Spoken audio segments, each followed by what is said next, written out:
Hello sa inyo mga kasari, magandang tanghali. Yan, magandang tanghali sa inyong lahat mga kasari. So ngayon ay medyo ang tindera nyo ay kanina pa parang feeling ko guys, pagod na pagod ako, tamad na tamad ako. Parang ganon feeling ko, mag-isa lang ako, ganyan. Parang ganon guys yung nararanasan ko. Siguro nababurn out ako. Yung parang tamad na tamad ako sa pagtitinda. Wala pa ako gaanong ginagawa. Pagod na pagod ako, ganyan. Nagsasawa, ganun. So, paano nyo ba nilalabanan yun? As a tindera. And paano ko nilalabanan? Kasi minsan, sa bilis ng araw, di ba mga kasari? Ngayon, tanghali na, hapon, maya-maya, gabi na naman. Tapos tutulog na naman, kinabukasan, panibagong araw na naman. So, parang paulit-ulit na lang yung ginagawa natin bilang isang tindera. So, minsan talaga, ayan, tao lang tayo.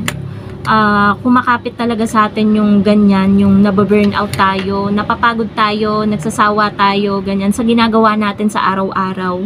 So, dumadating sa punto na parang gusto mong magsara, ganyan. So, ngayon naman, medyo okay na ako. Kanina talaga mga kasari, tuyong-tuyo ako. Talagang feeling ko, pagod na pagod ako, ganyan. So, siguro stress na din, ganyan. Naghalo-halo na. So, tapos sasabay pa yung sunod-sunod yung bumibili. Tapos may mga customer pa na, alam niyo yun, na hindi maayos makitungo sa'yo. So, nagpatong-patong na yung stress mo. Talagang burnout ang tawag doon mga kasari. So, paano ko nga ba yun medyo inayos ngayong araw na to? Siguro dahil mga kasari, maupo ka muna. Magpahinga ka. Yun yung maganda mong gawin. Medyo maingay lang guys yung paligid. Maingay yung kapitbahay. Ganun, magpahinga ka. Pagtapos na lahat ng ginagawa mo, magpahinga ka. Kasi deserve mo yan. So, ngayon wala na akong ginagawa. Medyo nagiging chill na yung utak ko. Medyo okay na, nakakapagtinda na tayo ng maayos. Kanina talaga guys, ultimo pagtitinda, nai-stress ako kanina. Talaga mga kasari. So, 'di ba, kilala niyo ako bilang isang tindera na fighting lang palagi, ganyan. Pero minsan po talaga kinakapitan din tayo ng kalungkutan, ng stress, ng sawa, lahat na. Syempre tao lang naman tayo, nararanasan talaga natin yan. So ang ginawa ko ngayon guys, para malabanan yung burnout na yan, ayan, nagpahinga ako. Kasi tapos na naman lahat ng gawain ko. Nagpahinga ako, nag-upload ng vlog, nag-Facebook, nag-YouTube, muni-muni, ganyan. So, ayan, chill na tayo guys. Ganun lang naman yung hamon ng buhay, mga kasari. Kailangan natin yung kaharapin. Kasi kung hihinto naman tayo dito sa ating sari-sari store, lalo nang walang mangyayari sa buhay natin. 'Di ba mga kasari? Mahirap ngayon maghanap ng trabaho. Hindi tayo agad-agad matatanggap. So, okay naman yung sales natin. Bigla lang ako guys, tinamaan ng burnout talaga. Hindi ko alam guys kung nararanasan nyo yun. Comment down below kung naranasan nyo na yung stress kayo sa bahay, stress kayo sa tindahan, nagsabay-sabay pa yung lahat ng gawain na kailangan mong gawin.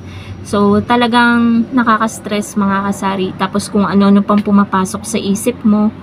Kaya, ayun, nilabanan ko lang talaga ngayong araw na to. At ayun mga kasari, still nakakapagtinda naman tayo. Talagang kailangan lang talaga natin minsan na wag aabusuhin yung katawan natin. Kailangan kahit nagtitinda tayo, magpahinga tayo, uminom ng maraming tubig dahil mainit ang panahon ngayon.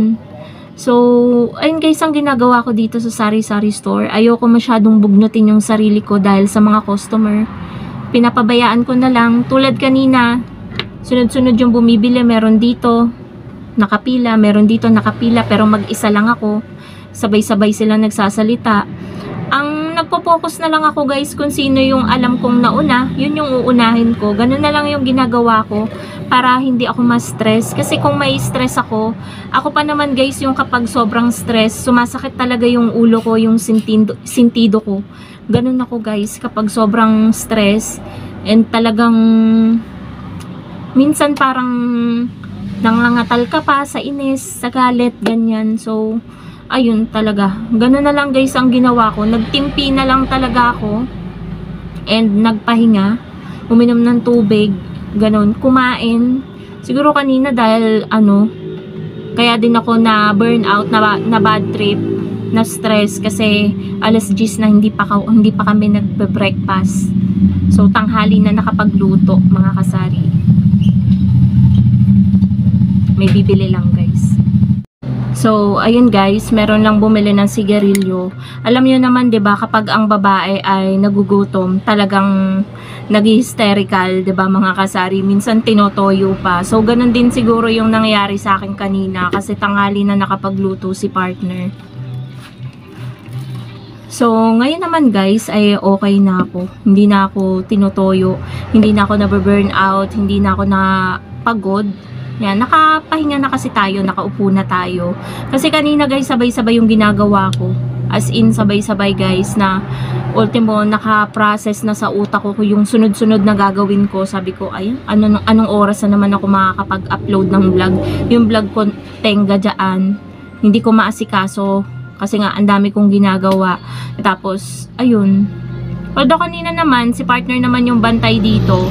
Minsan kasi, 'di ba, kapag bad trip ka, napapagbuntunan mo yung partner mo, ganun, sa galit mo. So, talaga nagiinit yung ulo ko kanina, mga kasari. So, pagpasensyahan nyo na ako kung nakikita nyo ako na ganyan ang ugali ko kasi tao lang ako. Ayun. Minsan nga mga kasari, sa sobrang burnout ko, parang gusto kong magsara buong maghapon ng tindahan. Sa sobrang stress and burnout ko talaga, parang pagod na pagod yung katawan ko at gusto na lang mahiga, humilata maghapon sa kama. So, ganun guys yung nararanasan ko. And sabi ko nga, nung nakaraan kay partner, bala ko kasi sarado ako sa Pasko eh. Parang gusto ko talagang magpahinga. Sabi ko, sana magpasko na. Pero sa isip ko din mga kasari, sana wag muna. Kasi kailangan pa nating mag-ipon dahil madami-dami tayong inaanak na mamamasko sa atin. Syempre magpapag-giveaway din tayo sa mga customer natin, sa mga suki natin. So, kailangan natin ng enough budget para makabili ng pangregalo natin sa mga suki natin, kahit simpleng regalo lang. Kaya, yun guys, yun yung pinanghahawakan ko. Kaya, yung burnout ko ay nilalabanan ko talaga. Syempre minsan lang naman ako makaranas ng ganito. Kilala nyo ako mga kasari na fight palagi yung motto ko eh. Kapag napapanghinaan ng loob, laban lang, pray lang kay Lord. Ganun guys yung ginagawa ko. Na ba tong langaw na to? So ganun guys yung ginagawa ko every time na nakakaranas ako ng ganito, ganyan. So wala namang ibang tutulong sa'yo, number one, kundi ang sarili mo. Sarili mo talaga ang makakatulong sa'yo sa mga problema na nararanasan mo, nararamdaman mo. Tulungan mo yung sarili mo. So, yun lang guys. Yun lang yung vlog ko. So, sa mga kasari natin dyan na tingin ko ay nakakaranas din ng ganito, na stress na nga sa bahay, stress pa rin sa sari-sari store. So, talagang wag po tayong masyadong magpa-apekto. Ganyan. Magpahinga din po tayo kasi mahalaga ang kalusugan, pati ang ating mental health, 'di ba?